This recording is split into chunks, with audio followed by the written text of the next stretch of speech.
வீட்டில் சின்ன சின்ன வேலை இருந்தாலும் சரி, அதை அந்த வீட்டோட பெண்கள் தான் பார்க்கணுமா. ஏன்னா பெண்கள் தான் அந்த வீட்டின் கண்களாம். அதுவும் இல்லாமல் அவங்களுக்கு தான் பொறுப்பும் ஜாஸ்தியாக.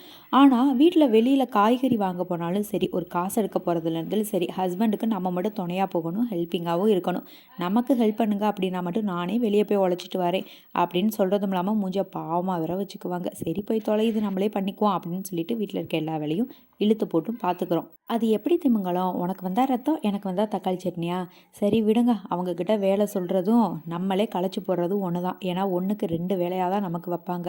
நம்ம ஒரு தோசை ஊற்று அப்படின்னா அந்த இடமே மாவாக தான் கிடக்கும். ஒரு டீ போடுங்க அப்படின்னா அதுக்கும் மேல் அது மாதிரி கன்றாவையான டீயை நம்ம உலகத்தில் எங்கேயும் குடிச்சிருக்க முடியாது. அது மாதிரி போட்டு கொடுத்து அதுக்கடுத்து அவங்களுக்கு வேலையே கொடுக்காத அளவுக்கு பண்ணிடுவாங்க.